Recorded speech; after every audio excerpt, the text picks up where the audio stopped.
இப்போ வந்து 4558 ஐசியில் வந்து பார்த்தீங்கன்னா எந்தெந்த இடத்துல வந்து கெயின் அட்ஜஸ்ட் பண்ணலாம், யூனிட்டி பஃபர் ஆம்பிளிஃபையர் என்னென்னு சொல்லிட்டு பார்த்தோம்.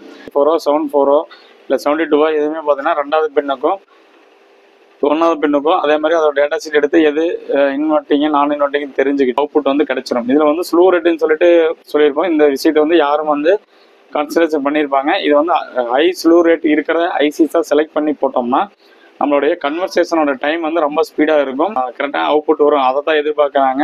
ப்ளஸ் வந்து இந்த இடத்துக்கு இப்படி மாறி இப்போ இந்த இடத்துக்கு இப்படி கால்குலேட் பண்ணி தான் போடணும்னு சொன்னால் அது யாருமே அதை அதிகமாக கற்றுக்கிற அளவுக்கு ஆர்வமும் இல்லை. சீக்கிரமாக எந்த இடத்துல அட்ஜஸ்ட் பண்ணால் என்ன வேலையை கிடைக்கும் அப்படின்னு தான் எதிர்பார்க்குறாங்க. ஸோ வந்து என்ன இது பண்ணலாம் அப்படின்னு சொல்லி போட்டிருந்தோம். அதை வந்து நம்ம சொல்கிறதுனால மற்றவங்களுக்கு வந்து அந்த ஐடியா வந்து யூஸ்ஃபுல்லாக இருக்கும்.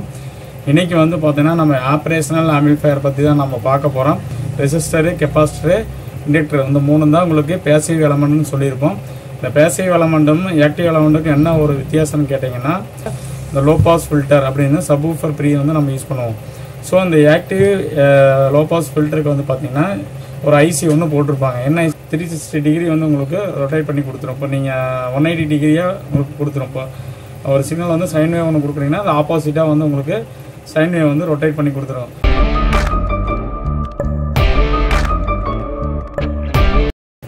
அனைவருக்கும் வணக்கம்.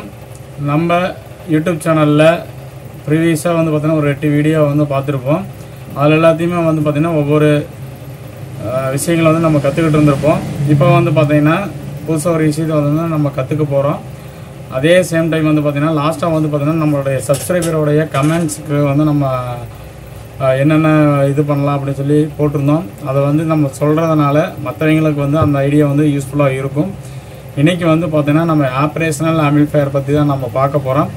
ஆப்ரேஷனல் ஆம்பிளிஃபையர் அப்படின்னு கேட்டிங்கன்னா ஒரு ஆக்டிவ் எலமெண்ட். ஆம்பிளிஃபையர்னாவே ஒரு ஆக்டிவ் எலமெண்ட். ஆக்டிவ் எலமெண்ட் அப்படின்னாவே என்னென்னு கேட்டிங்கன்னா ஒரு சிக்னலை ஜென்ரேட் பண்ணுறது அல்லது ரீப்ரொடியூஸ் பண்ணுறது, ஒரு சிக்னலாக மற்ற சிக்னலாக மாற்றுறதுக்கு பேர் தான் ஆக்டிவ். இது வரைக்கும் நம்ம வந்து பேசிவ் காம்பனண்ட்னு என்ன பார்த்தோம்னா ரெசிஸ்டரு, கெப்பாசிட்டரு, இண்டக்டர் இந்த மூணு தான் உங்களுக்கு பேசிவ் எலமெண்ட்னு சொல்லியிருப்போம். இந்த பேசிவ் எலமெண்ட்டும் ஆக்டிவ் எலமெண்ட்டுக்கும் என்ன ஒரு வித்தியாசம்னு கேட்டிங்கன்னா, ஆக்டிவ் எலமெண்ட் வந்து ஒரு சிக்னலாக மற்ற சிக்னலாக கன்வெர்ட் பண்ணும், இல்லை ஒரு சிக்னலை ப்ரொடியூஸ் பண்ணும், ஆம்பிளிஃபை பண்ணும். இந்த ப்ராப்பர்ட்டிஸ் எல்லாம் இருந்துச்சு அப்படின்னா அது ஆக்டிவ் எலமெண்ட். ஒரு கொடுக்குற சிக்னலை வந்து லோ பண்ணி கொடுக்கறது, கொடுக்குற சிக்னலில் கரண்ட்டை கம்மி பண்ணுறது, இந்த மாதிரி ஏதோ சம் லாசஸோடு இருக்கிறது வந்து பார்த்திங்கன்னா பேசிவ் எலமெண்ட்டு. ஸோ வந்து பார்த்திங்கன்னா நம்ம ஆக்டிவ் எலமெண்ட்டை வச்சு நீங்கள் ஒரு சப்ரீமே க்ரியேட் பண்ணலாம், இல்லை பேசிவ் எலமெண்ட்டை வச்சும் ஒரு சப்வூஃபர் ஃபில்டர் வந்து க்ரியேட் பண்ண முடியும். ஸோ நம்ம இந்த ரெண்டையுமே வச்சு நம்ம பண்ணினோம்னா ஒரு ஆக்டிவ் லோ பாஸ் ஃபில்டர் இல்லைன்னா பேசிவ் லோ பாஸ் ஃபில்டர் நம்ம வச்சு நம்ம எப்படி பண்ணோம். பேசிவ் லோ பாஸ் ஃபில்டர் வந்து பார்த்திங்கன்னா ஒன்லி வந்து ரெசிஸ்டர் கெப்பாசிட்டர் வச்சு தான் நம்ம பண்ணுவோம். இதை தான் நம்ம ஸ்பீக்கர் நெட்வொர்க்குன்னு சொல்லிட்டு நம்ம ஸ்பீக்கர் பாக்ஸுக்குள்ளே நெட்வொர்க் போர்டுன்னு சொல்லிட்டு ஒன்று யூஸ் பண்ணுவோம். அதாவது பேசிவ் நெட்வொர்க் மட்டும் யூஸ் பண்ணி. இப்போ வந்து நம்ம ஆக்டிவ்ங்கிறத வந்து நம்ம எந்த இடத்துல யூஸ் பண்ணுவோம் அப்படின்னு கேட்டிங்கன்னா, நம்ம ப்ரீ ஆம்பிளிஃபையர் செக்ஷனாக நம்ம ஆம்பிளிஃபையருக்குள்ளே இந்த லோ பாஸ் ஃபில்டர் அப்படின்னு சப்வூஃபர் ப்ரீ வந்து நம்ம யூஸ் பண்ணுவோம். ஸோ இந்த ஆக்டிவ் லோ பாஸ் ஃபில்டருக்கு வந்து பார்த்திங்கன்னா ஒரு ஐசி ஒன்று போட்டிருப்பாங்க. என்ன ஐசின்னு கேட்டிங்கன்னா TLO 74, TLO 84, TL0 74, JRC 4558 இந்த மாதிரிலாம் போட்டிருப்பாங்க. இது எல்லாமே வந்து பார்த்திங்கன்னா ஆப்ரேஷனல் ஆம்பிளிஃபையர்னு சொல்லுவோம். இந்த ஆப்ரேஷனல் ஆம்பிளிஃபையர் வந்து நம்மளுக்கு என்ன பண்ணுது அப்படின்னு கேட்டிங்கன்னா, ஒரு மில்லி வோல்ட் கணக்கில் ஒரு சிக்னலை வந்து ஆம்பிளிஃபை பண்ணி கொடுக்கும். ஸோ அந்த ஆம்பிளிஃபைக்குள்ளே வந்து பார்த்திங்கன்னா இன்வெர்ட்டிங் டெர்மினல், நான் இன்வெர்ட்டிங் டெர்மினல்னு சொல்லிட்டு ஒன்று இருக்கும்.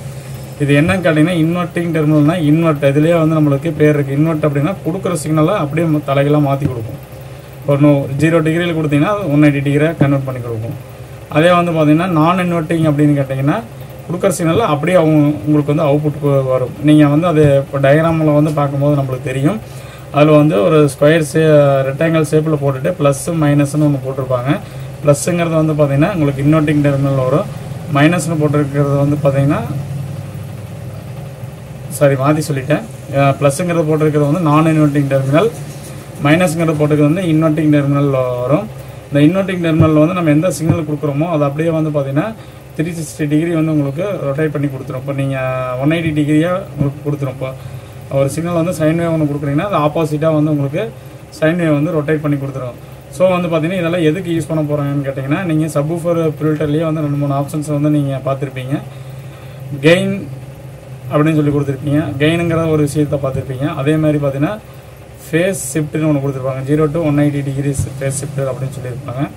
அதே மாதிரி பார்த்தீங்கன்னா ஃப்ரீக்வன்சி அட்ஜஸ்ட்மெண்ட்னு சொல்லி ஒன்று கொடுத்துருப்பாங்க. இந்த மூணுமே வந்து பார்த்தீங்கன்னா சப்ரியில் இருக்குது. நம்ம வந்து இதில் வந்து பார்த்தீங்கன்னா கெயின் வந்து எந்த இடத்துல அட்ஜஸ்ட் பண்ணுறது, எந்த பின்னிலேருந்து எந்த பின்னுக்கு போட்டோம்னா அட்ஜஸ்ட் பண்ண சொல்லி பார்க்கலாம். அதே மாதிரி ஃபேஸ் ஷிஃப்ட் ப்ளஸ் வந்து ஃப்ரீக்வன்சி அட்ஜஸ்ட்மெண்ட் வந்து பார்த்திங்கன்னா ஃபுல்லாகவே நம்ம கால்குலேஷன் பண்ணி போட்டோம்னா தான் பர்ஃபெக்டாக வரும்.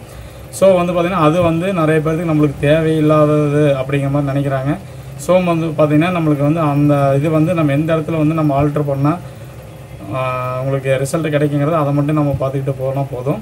மற்றபடி வந்து பார்த்திங்கன்னா ரொம்ப இன்டெப்த்தாக வந்து நம்ம எதுவும் தெரிஞ்சுக்கிறதுக்கு அவசியம் இல்லை. நீங்கள் வந்து பார்த்திங்கன்னா கெயின் எந்த பக்கம் அட்ஜஸ்ட் பண்ணுறோம், அதே மாதிரி இன்வெர்ட்டிங் டெர்மினல் என்ன கொடுக்குறோம், நான் இன்வெர்ட்டிங் டெர்மினலில் என்ன கொடுக்குறோம், ஐசியோட பின் டீடைல்ஸ் வந்து எப்படி இருக்கும் அப்படின்னு சொல்லிட்டு நம்ம பார்க்கலாம். இப்போ வாங்க டயக்ராம் வந்து எப்படி இருக்குன்னு சொல்லிட்டு பார்க்கலாம். ஆப்ரேஷனல் ஆம்பிளிஃபையர்னா இப்படி தான் நம்மளுக்கு உள்ள வந்து பார்த்திங்கன்னா சிம்பிள் இருக்கும். இதில் வந்து பார்த்திங்கன்னா மைனஸு ப்ளஸ்ஸு ஒரு அவுட்புட் அப்படின்னு சொல்லி கொடுத்துருப்பாங்க.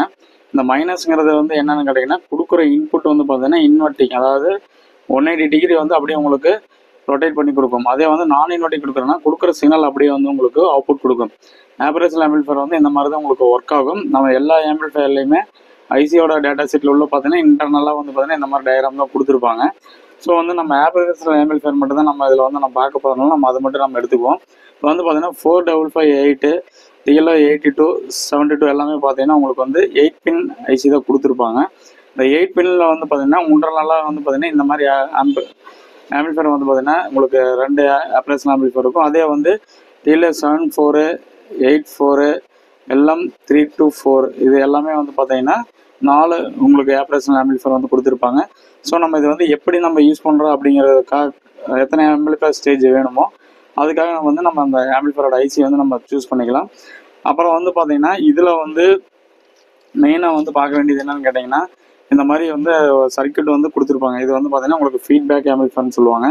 நம்ம வந்து இந்த மாதிரி தான் வந்து நம்ம சர்க்யூட் வந்து கொடுத்துருப்பாங்க. நீங்கள் சர்க்யூட் எடுத்து ஒவ்வொன்றா நீங்கள் ட்ரேஸ் அவுட் பண்ணிங்கன்னா இந்த மாதிரி லைன் கொடுத்துருப்பாங்க.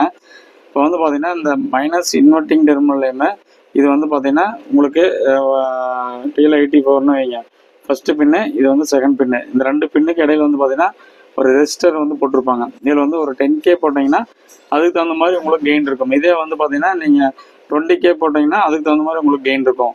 ஸோ வந்து பார்த்தீங்கன்னா கெயினராக யூஸ் பண்ணும்போது பார்த்தீங்கன்னா ஃபஸ்ட்டு பின்னுக்கு 2வது பின்னுக்கும் ரெஜிஸ்டர் போட்டிருப்பாங்க, இல்லைன்னா ஒரு பொட்டன்சியோமீட்டர் போட்டிருப்பாங்க, இல்லைன்னா ப்ரீசெட் போட்டிருப்பாங்க.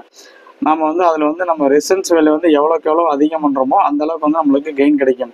ஸோ நீங்கள் வந்து ஒரு சப்வூஃபர் ப்ரீலேயோ இல்லை வேறு ஏதாவது ப்ரோலாஜிக் போர்ட்லேயே வந்து பார்த்தீங்கன்னா உங்களுக்கு வந்து கெயின் ரொம்ப கம்மியாக இருக்குது அப்படின்னா நீங்கள் TL84 இல்லை 74 ஐசியோ போட்டிருந்தாலும் மேக்ஸிமம் வந்து ஐசியில் வந்து அழிச்சிருப்பாங்க. ஏன்னு கேட்டாங்கன்னா அது ஒரிஜினல் ஐசி போட்டாங்களா இல்லை டூப்ளிகேட் ஐசி போட்டாங்களான்னு தெரியாது. ஒரு சிலர் வந்து கஸ்டமருக்காக வந்து பார்த்தீங்கன்னா அதில் அடிச்சிருக்காங்க, ஏதோ ஒரு புதுசாக ஒரு ஐசி போட்டிருக்காங்க அப்படிங்கிற ஒரு இதுக்காகவும் செல் பண்ணுறதுக்காகவும் அந்த மாதிரி பண்ணுவாங்க. ஸோ நீங்கள் எந்த ஐசி போட்டிங்கனாலும் வந்து பார்த்தீங்கன்னா சென்டர் பின்னில் தான் சப்ளை கொடுத்துருப்பாங்க. 4வது பின்னு VCC, 11th பின் வந்து பார்த்தீங்கன்னா மைனஸ் VCC இருக்கும். ஸோ இது எல்லாமே எல்லாம் 3 to 4 இருக்கலாம், 84 இருக்கலாம், 3 to 4 TL74 இருக்கலாம். ஸோ நீங்கள் வந்து ஃபஸ்ட்டு பின்னை வந்து அவுட்புட்டாக, 2வது பின்னில் வந்து பார்த்தீங்கன்னா இன்வெர்ட்டிங் டெர்மினலாக இருக்கும். ஸோ இந்த 2 பின்னுக்கு வந்து பார்த்தீங்கன்னா ஒரு 10K போட்டிருப்பாங்க, இல்லைனா 20K போட்டிருப்பாங்க, 47K ப்ரீசெட் போட்டிருப்பாங்க. ஸோ நீங்கள் அந்த இடத்துல சேஞ்ச் பண்ணிங்கன்னா உங்களுக்கு கெயின் அட்ஜஸ்ட் பண்ணிக்கலாம். இதே இடத்துல வந்து பார்த்தீங்கன்னா இந்த இடத்துக்கு வந்து ஒரு கெப்பாசிட்டர் பேரலாக போட்டு யூஸ் பண்ணுவாங்க. ஸோ வந்து இது ஒரு சப்வூஃபர் ஃபில்டரும் கூட, இது ஒரு ஃபில்டர் மாதிரி ஆக்ட் ஆகும். ஸோ நீங்கள் இந்த இடத்துக்கு வந்து பார்த்தீங்கன்னா ஒரு 10 PF போட்டிருந்தாங்க அப்படின்னா நீங்கள் அதிகம் பண்ணி பார்க்கலாம், இல்லை கம்மி பண்ணி பார்க்கலாம். உங்களோட ஃப்ரீக்வன்சி ரேஞ்ச் வந்து மாறுது அப்படின்னு சொல்லிட்டு இதுக்குமே வந்து ஒரு சில கால்குலேஷன் இருக்குது. அது எல்லாமே ஃபுல்லாகவே சொல்கிறதுக்கு டைம் பத்தாது. ஸோ வந்து பார்த்தீங்கன்னா அந்த இடத்துக்கு இருக்கிற கெப்பாசிட்டி வந்து நீங்கள் வேரி பண்ணி பார்த்தீங்கன்னாவே உங்களுக்கு வந்து ஈஸியாக கிடச்சிடும். இதே வந்து பார்த்தீங்கன்னா இதுக்கு முன்னாடி வந்து பார்த்தீங்கன்னா நம்ம வந்து filter, low pass filter, high pass filter வந்து நம்ம டிசைன் பண்ணியிருந்தோம். ஸோ இந்த இடத்துக்கு வந்து டிசைன் பண்ணிவிட்டு நீங்கள் இந்த இடத்துக்கு நீங்கள் இன்புட்டாக கொடுத்துட்டு நீங்கள் என்ன ஃப்ரீக்வன்சி வேணுமோ நீங்கள் அவுட்புட்டாக எடுத்துக்கலாம். நீங்கள் வந்து இந்த இடத்துக்கு வந்து கெயின் கம்மியாக இருந்துச்சு அப்படின்னா இந்த ரெஸ்ட்டை வந்து நம்ம வேரி பண்ணி நம்ம ஃபீட்பேக் கெயின் வந்து நம்ம அதிகம் பண்ணிக்கலாம். இது வந்து பார்த்தீங்கன்னா ஃபஸ்ட்டு பின்னுமே 2வது பின்னும் டைரெக்டாக ஸ்டார்ட் பண்ணியிருப்பாங்க. இது வந்து யூனிட்டி கெயின் ஆம்பிளிஃபையர்னு சொல்லுவாங்க. யூனிட்டி கெயின் அப்படின்னு கேட்டிங்கன்னா நீங்கள் ஃபிக்ஸ்டாகவே வந்து பார்த்தீங்கன்னா 1 அப்படின்னு, யூனிட்டின்னா 1ன்னு அர்த்தம். இந்த ஃபிக்ஸ்டாகவே வந்து பார்த்தீங்கன்னா 1 அப்படிங்கிற கான்செப்டில் வந்து இது ஒர்க் ஆகும். இது வந்து பார்த்தீங்கன்னா எக்ஸ்ட்ரா வந்து பஃபராகவும் யூஸ் ஆகும். இந்த பஃபராக யூஸ் ஆகும்போது பார்த்தீங்கன்னா இங்கே கொடுக்கக்கூடிய இன்புட் வந்து எவ்வளோ லோவாக இருந்தாலும் ஃபிக்ஸ்டாக ஒரு கெயினில் வந்து ஆட்டோமேட்டிக்காக போயிட்டுருக்கும். இதுவுமே வந்து பார்த்தீங்கன்னா ஒரு சில போர்டில் வந்து நம்மளுடைய பிராண்டட் லோக்கலில் மார்க்கெட்டில் கிடைக்கக்கூடிய ப்ரோவில் வந்து இந்த மாதிரி யூஸ் பண்ணுறாங்க. ஒரு சில போர்டில் வந்து பார்த்தீங்கன்னா இந்த இடத்துக்கு ஒரு ரெஜிஸ்டர் போட்டு ஃபீட்பேக் கெயினில் வந்து நம்ம யூஸ் பண்ணுறாங்க. இதில் இன்னொரு விஷயம் வந்து என்ன தெரிஞ்சுக்கணும் அப்படின்னு கேட்டிங்கன்னா ஸ்லோ ரேட்டுமாங்க. இதை யாருமே வந்து அதிகமாக கான்சன்ட்ரேஷன் பண்ணியிருக்க மாட்டாங்க. இந்த ஸ்லோ ரேட்டுங்கிறது வந்து பார்த்தீங்கன்னா நீங்கள் சப்வூஃபர் ஃபில்டர் அண்டு வேறு ஏதாவது ஃபில்டர் யூஸ் பண்ணாலும் இது வந்து கவனிக்கக்கூடிய பேராமீட்டர். இது எல்லாமே வந்து டேட்டா ஷீட்டில் வந்து கொடுத்துருப்பாங்க. இது பார்க்காதவங்க கூட டேட்டா ஷீட் கூட நீங்கள் ரெஃபர் பண்ணி பாருங்கள். டிஎல்ஐ 84க்கு ஒரு ஸ்லோ ரேட் இருக்கும், 74க்கு ஒரு ஸ்லோ ரேட் இருக்கும், அதே 3 to 4க்கு ஒரு ஸ்லோ ரேட் இருக்கும். இது வந்து என்னன்னு கேட்டிங்கன்னா நீங்கள் கொடுக்கக்கூடிய இன்புட்டு இது ப்ளஸ் இதோடைய சப்ளை ரேஞ்சு வந்து எவ்வளோ தூரம் மாறுது அப்படின்னு சொல்லுவாங்க. அதை நீங்கள் வந்து ஸ்லோ ரேட் வந்து ரொம்ப ஹையாக இருந்துச்சு அப்படின்னா நீங்கள் கொடுக்கக்கூடிய சிக்னல் வந்து பெர் செகண்ட் இந்த மைக்ரோ செகண்ட்ஸில் தான் கொடுத்துருப்பாங்க. இந்த ஒரு பெர் செகண்டுக்கு வந்து இவ்வளோ டைம் வந்து கன்வர்ஷன் ஆகும் அப்படின்னு சொல்லி கொடுத்துருப்பாங்க. அப்படியே பார்த்தீங்கன்னா இதோடைய வேல்யூ வந்து ரொம்ப அதிகமாக இருந்துச்சு அப்படின்னா நம்ம கொடுக்கக்கூடிய சிக்னலோடைய கன்வர்சேஷன் வந்து ரொம்ப ஃபாஸ்ட்டாக இருக்கும், எந்த ஒரு டிலேவுமே இருக்காது. ஸோ வந்து ஸ்லோ ரேட்டுங்கிறது மிகப்பெரிய பேராமீட்டர். இந்த பேராமீட்டரை பார்த்துட்டு நம்ம வந்து எது ரொம்ப கம்மியாக இருக்குது மார்க்கெட் அவைலபிளில் இருக்கக்கூடிய ஐசிஸில் எது ஸ்லோ ரேட்டு வந்து ரொம்ப அதிகமாக இருக்குதோ அதை வந்து நம்ம சூஸ் பண்ணி பண்ணோம்னா நம்மளுக்கு கன்வர்சேஷனோட டைம் வந்து ரொம்ப ஸ்பீடாக இருக்கும். நம்மளுக்கு வந்து ஆடியோ சிக்னல்லேருந்து கிடைக்கக்கூடிய இந்த டிலேவை வந்து நம்ம அவாய்ட் பண்ணலாம். இப்போ வந்து 4558 ஐசியில் வந்து பார்த்தீங்கன்னா எந்தெந்த இடத்துல வந்து கெயின் அட்ஜஸ்ட் பண்ணலாம், யூனிட்டி பஃபர் ஆம்பிளிஃபையர் என்னென்னு சொல்லிட்டு பார்த்தோம். இது எல்லாமே வந்து பார்த்தீங்கன்னா நம்மளுக்கும் ஏதோ ஒரு இடத்துல வந்து யூஸ் ஆகும். நம்ம வந்து ஒரு ஆம்பிளிஃபையர் மேக் பண்ணிவிட்டு கெயின் பத்தல அப்படின்னு சொல்லிட்டு நம்ம ஒரு கெய்னர் வந்து நம்ம தேடிட்டு இருக்கணுங்கிறது அவசியம் இல்லை. நீங்கள் டேரெக்டாக வந்து போய் நீங்கள் டிஎல்ஐ 84 74 இல்லை 72 எதுவுமே பார்த்தீங்கன்னா 2வது பின்னுக்கும் 1வது பின்னுக்கும் அதே மாதிரி அதோட டேட்டா ஷீட் எடுத்து எது இன்வெர்ட்டிங்கு நான் இன்வெர்ட்டிங்கு தெரிஞ்சுக்கிட்டு அந்த இடத்துக்கு எப்போவுமே வந்து பார்த்தீங்கன்னா உங்களுக்கு இன்வெர்ட்டிங் டெர்மினல்லேருந்து தான் ஃபீட்பேக் வந்து கொடுத்துருப்பாங்க, ப்ரெஷர் போட்டு அவுட்புட்டில் கொடுத்துருப்பாங்க. ஏன்னு கேட்டிங்கன்னா ஆம்பிளிஃபையர் எல்லாமே வந்து பார்த்தீங்கன்னா நெகட்டிவ் ஃபீட்பேக்கில் தான் ஒர்க் ஆகும், பாசிட்டிவ் ஃபீட்பேக்கில் வந்து பார்த்தீங்கன்னா உங்களுக்கு ஆசிலேட்டராக ஒர்க் ஆகும். ஸோ எல்லாமே வந்து பார்த்தீங்கன்னா இன்வெர்ட்டிங் டெர்மினல்லேருந்து தான் ஒரு ரெஜிஸ்டர் போட்டு அவுட்புட்டில் கனெக்ட் பண்ணியிருப்பாங்க. ஸோ வந்து பார்த்தீங்கன்னா நீங்கள் கெயின் வேணும், எனக்கு கெயின் வந்து அந்த இடத்துக்கு வந்து அதிகம் பண்ணியே ஆகணும், வேறு எந்த சேஞ்சஸும் பண்ணக்கூடாது அப்படின்னு கேட்டிங்கன்னா அந்த 1வது பின்னுக்கும் 2வது பின்னுக்கும் அதாவது அவுட்புட்டில் இருந்து ஒரு ரெஜிஸ்டர் போட்டுட்டு இன் மைனஸ்ன்னு சொல்லிட்டு ஒரு டெர்மினல் கொடுத்துருப்பாங்க. அந்த இடத்துக்கு கனெக்ட் பண்ணிக்கூடிய ரெசன்ஸ் வேலையை வந்து இன்க்ரீஸ் பண்ணாவே வந்து பார்த்தீங்கன்னா உங்களுக்கு வந்து கெயின் அதிகமாயிரும். அதே சேம் டைம் வந்து யூனிட்டி கெயின் ஆம்பிளிஃபையர் வந்து நம்ம எதுக்காக யூஸ் பண்ண போகிறோம்னா பஃபர் இல்லைன்னா ஏஜிசி அப்படின்னு சொல்லுவாங்க, ஆட்டோமேட்டிக் கெயின் கண்ட்ரோல் சொல்லுவாங்க. அதுக்கு வந்து யூஸ் பண்ணலாம். நீங்கள் என்னதான் ஒரு சாங் வந்து கம்மியாக இருந்தாலும் அதிகமாக இருந்தாலும் இப்படி மாறிட்டே இருக்கு, இதை வந்து நான் கரெக்ட் பண்ணணும் அப்படின்னா யூனிட்டி கெயின் ஆம்பிளிஃபையர் யூஸ் பண்ணீங்கன்னா ஃபிக்ஸ்டாக ஒரு கெயினில் வந்து பார்த்தீங்கன்னா உங்களுக்கு அதே அட்ஜஸ்ட் ஆகி உங்களுக்கு வந்து அவுட்புட் வந்து கிடைச்சிடும். இதில் வந்து ஸ்லோ ரேட்டுன்னு சொல்லிட்டு சொல்லியிருப்போம். இந்த விஷயத்தை வந்து யாரும் வந்து கன்சிடரேஷன் பண்ணியிருப்பாங்க. இது வந்து ஹை ஸ்லோ ரேட் இருக்கிற ஐசிஸாக செலக்ட் பண்ணி போட்டோம்னா நம்மளுடைய கன்வர்சேஷனோட டைம் வந்து ரொம்ப ஸ்பீடாக இருக்கும். நம்ம கொடுக்கக்கூடிய சாங்ஸுக்கு வந்து நம்ம டிலே இல்லாமல் உங்களுக்கு வந்து பார்த்திங்கன்னா அந்த ஃப்ரீக்வன்சி வந்து நம்ம கொடுக்க முடியும். அதே சேம் டைம் வந்து பார்த்திங்கன்னா இந்த ஐசிஸை வந்து பார்த்திங்கன்னா நீங்கள் 455 சூஸ் பண்ணாலும் இது சூஸ் பண்ணாலும் வந்து பார்த்திங்கன்னா பிராண்டடாக ஒரு பர்டிகுலரான ஒரு பிராண்டடாக யூஸ் பண்ணால் நல்லா பெஸ்ட்டு ரிசல்ட் இருக்கும். இப்போ வந்து பார்த்திங்கன்னா இந்த தகவல் வந்து உங்களுக்கு பிடிச்சிருக்கு நம்புகிறேன். இதுவே வந்து பார்த்திங்கன்னா ஃப்ரீக்வன்சி வச்சு நம்ம அட்ஜஸ்ட் பண்ணி உள்ள சப்வூஃபர் ஃபில்டர் வரைக்கும் நம்ம பண்ணலாம். இப்போ எல்லாருமே என்ன நினைக்கிறாங்கன்னா சீக்கிரமாக வந்து நம்ம கற்றுக்கணும் அப்படின்னு நினைக்கிறாங்க. ஸோ எந்த இடத்துல அட்ஜஸ்ட் பண்ணால் கரெக்டாக அவுட்புட் வரும் அதை தான் எதிர்பார்க்குறாங்க. ப்ளஸ் வந்து இந்த இடத்துக்கு இப்படி மாறி இப்போ இந்த இடத்துக்கு இப்படி கால்குலேட் பண்ணி தான் போடணும்னு சொன்னால் அது யாருமே அதை அதிகமாக கற்றுக்கிற அளவுக்கு ஆர்வமும் இல்லை. சீக்கிரமாக எந்த இடத்துல அட்ஜஸ்ட் பண்ணால் என்ன வேலையை கிடைக்கும் அப்படின்னு தான் எதிர்பார்க்குறாங்க. ஸோ வந்து பார்த்திங்கன்னா நீங்கள் ஃப்ரீக்வன்சி அட்ஜஸ்ட் பண்ணணும் அப்படின்னீங்கன்னா முன்னாடி சொல்லி கொடுத்த அந்த ஃப்ரீக்வன்சி அந்த நெட்வொர்க்கு low pass filter high pass filter சொல்லியிருப்போம். அந்த இடத்துல இருக்கிற ரெஸ்டருமே கெப்பாசிட்டி கால்குலேட் பண்ணி நீங்கள் ஃப்ரீக்வன்சி வந்து அட்ஜஸ்ட் பண்ணிக்கலாம். அதே மாதிரி அந்த சர்க்யூட்டில் இந்த டயக்ராம் பக்கத்தில் இந்த மாதிரி சர்க்யூட் போட்டிருக்காங்களா இதில் இருக்கிற கெப்பாசிட்டி சேஞ்ச் பண்ணலாம். அப்படி இல்லை அப்படின்னீங்கன்னா நீங்கள் ஃபீட்பேக்கு மேலே ஒரு கெப்பாசிட்டி போட்டிருப்பாங்க, அந்த கெப்பாசிட்டி சேஞ்ச் பண்ணியுமே நீங்கள் ஃப்ரீக்வன்சி அட்ஜஸ்ட் பண்ணலாம். அதே மாதிரி இன்வெர்ட்டிங் டெர்மினல் இருந்து ஒரு பொட்டன்ஷியோமீட்டர் போட்டு நீங்கள் அட்ஜஸ்ட் பண்ணும்போது பார்த்தீங்கன்னா ஃபேஸ் ஷிஃப்ட் அட்ஜஸ்ட் பண்ணலாம். இது எல்லாமே வந்து பார்த்தீங்கன்னா நீங்கள் ட்ரை பண்ணி பாருங்கள். அந்த இடத்துல வந்து பார்த்தீங்கன்னா நீங்கள் மைனஸ் இன்வெர்ட்டிங்கில் இருந்து அவுட்புட்டுக்கு போகிற ப்ரீசெட் போட்டு கூட நீங்கள் வச்சு நீங்கள் கெயின் அட்ஜஸ்ட் பண்ணலாம். ஸோ இந்த தகவல் வந்து உங்களுக்கு பிடிச்சிருக்குன்னு நம்புகிறேன். இந்த வீடியோ லைக் பண்ணுங்கள், ஷேர் பண்ணுங்கள். இனிமேல் வந்து பார்த்தீங்கன்னா இதே மாதிரி சின்ன சின்ன தகவல் வந்து உங்களுக்கு அப்லோட் பண்ணிகிட்டே இருக்கேன். நன்றி, வணக்கம்.